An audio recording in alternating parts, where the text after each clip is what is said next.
Hey, welcome back to Kaijutopia. I'm Tom, and today I will be breaking down the first issue of Ultraman X Avengers. Kyle Higgins and Matt Groom are co-writing this Ultra crossover event. If you want to do a little homework, I suggest picking up Kyle Higgins' Rise of Ultraman series. It's phenomenal. Okay, so Ultraman X Avengers takes place after the trial of Ultra 7, which is a multi-issue run, so be sure to check that out, or ask me to do a breakdown, whichever. Ultraman X Avengers starts with a bang. On planet Zarab, the Ultraman villain known as Zarab is beaten and humbled. In the ruins of his home planet, he receives an offer. In exchange for his world being spared, Zarab must become a Herald of Galactus. You heard that right. Galactus is in the Ultraman universe. Let's take a quick moment right now and praise the terrific artwork done by Francesco Mana and Matt Milla.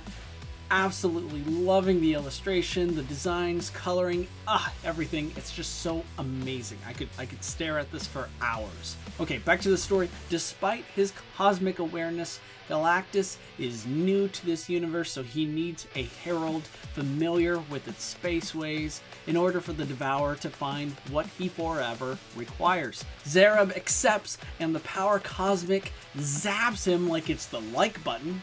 Meanwhile, on planet Earth outside Tokyo, Shin Hayata and the United Science Patrol are approaching a ravaged building at night. They're the first to investigate a trans-universal event, so there is a mixture of excitement and caution in the air.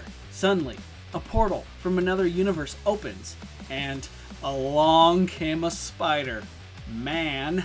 Yeah, Miles Morales Spider-Man is the first superhero, the first Marvel superhero to enter the Ultraman universe, and I cannot stop grinning.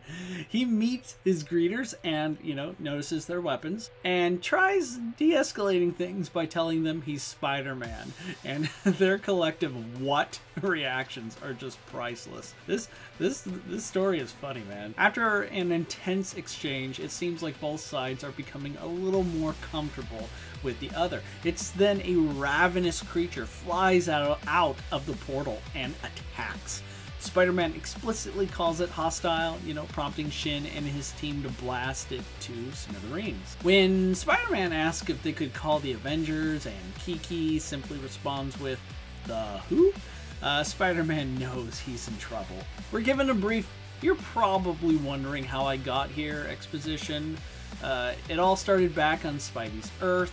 Galactus arrived in New York City, prompting an immediate response from the superhero community. Before Spider-Man has time to process everything, he's sent to a place between universes where he encountered the monster.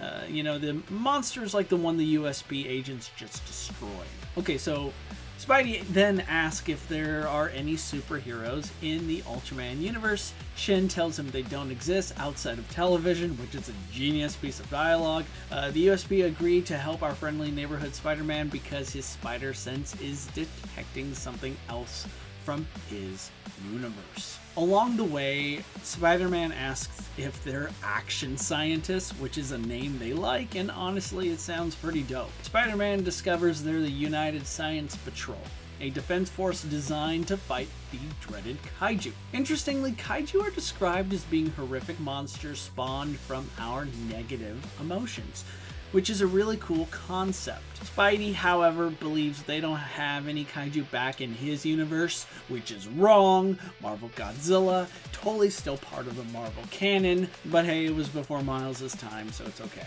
Spider-Man and his new amazing friends arrive in Scotland, where they find what Spidey's been sensing. Enter Zarab, the new Herald of Galactus.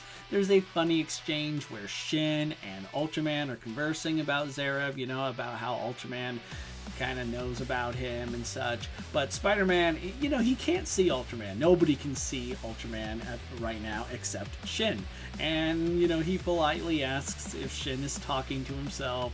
He's given a quick rundown about how Shin harbors a benevolent alien and they converse regularly, which Spider-Man accepts because, you know, he's seen Stranger Things. Again, I love how funny this story, this comic is great. Spider-Man confronts Zerab, stating his power cosmic comes from his universe, and wants to know where he got it from. Zerab quickly subdues Spider-Man, mimicking his powers and abilities during their brief skirmish. Ultraman observes that this power mimicry is new. It's not part of Zerab's, you know, powers and abilities, which means he got it somewhere. Suddenly, Zerab goes full kaiju, and by that I mean he, grows extremely big. Shin Hayata responds by transforming into Ultraman. It's a great moment, made even better by Spider-Man asking if everyone can do that, which makes me wonder if we're going to see Spidey receive the Ultra treatment later in a future issue. Give the Spider-Man a beta capsule. As Ultraman and Cosmic Zerab clash, Spider-Man isn't too keen on fighting a being that can perfectly mimic their powers. That's why Kiki called in the monster attack team. Long story short, it's a team that pilots a giant Ultra robot. But Spider-Man's fears are confirmed when Zerab mimics the Ultra robot. It's quite telling that not even Ultraman can tell the difference between the two, stating the cosmic energies at play here are beyond even his reckoning. Fortunately, Spider-Man can tell the difference. Trusting their new friend, Ultraman unleashes his Spacium Beam, but not even Ultraman's finisher is enough to destroy Zerab, for he is the Herald of Galactus, and his master is being summoned. Out of nowhere, the Avengers arrive through a multiversal gateway to help in the fight against Galactus. And, you know, we can see that Peter Parker, Spider-Man is with them, which is cool. I mean, their timing is perfect, as two giant kaiju appear, agitated by the arrival of the Devourer of Worlds. In closing, this was a great first issue. I'm ecstatic to see what happens next. I have the utmost confidence in the creative team behind this. Now, I'm a little surprised Galactus was introduced so soon. Usually introducing such a big character would be better off left as a cliffhanger, but you know, here we are. In case you didn't know, Galactus is a big deal in the comics. If you thought Godzilla killing Superman was impressive, Galactus is on a higher level. Galactus, you know, as far as power goes, guys, Galactus could solo Superman, the Justice League, Godzilla, Kong, the Monsterverse, all at the same time. If you disagree, fight me in the comments. Ultraman will need serious help because right now this is about as one-sided as Shin Ultraman fighting Zatann. Seriously, Galactus is a cosmic level threat. Every Ultra Warrior from M78's Land of Light pitching in wouldn't be enough unless heavy hitters like Ultraman King or Ultraman Noah stepped in. The chances of those last two showing up are slim. I find that highly unlikely, but don't be surprised if Ultras like Ultra 7 come to Ultraman's aid in this story. Okay, I'm also a little disappointed Thor isn't part of the Avengers roster, at least in this story. Look, I'm a big Thor fan, in case you couldn't tell. He's my favorite Marvel superhero. It would have been awesome to see Ultraman wielding Mjolnir and such, but you know, hey, I'm just thankful that this crossover is happening. Besides, Thor has his hands full over in Al Ewing's fantastic The Immortal Thor run. If you're interested in Thor and you want to read a really good, you know, ongoing series, check out Immortal Thor. It's incredible. Now, I gotta admit, the multiverse popping up across multiple pop culture mediums like movies, TV shows, comics, and such, it's just making my day. I love this stuff. Godzilla and the Power Rangers are currently involved in you know, multiversal shenanigans, and while it's currently unlikely, it would be trippy to see him cross over with Ultraman and the Avengers. I'm just putting that idea out there. That would be amazing.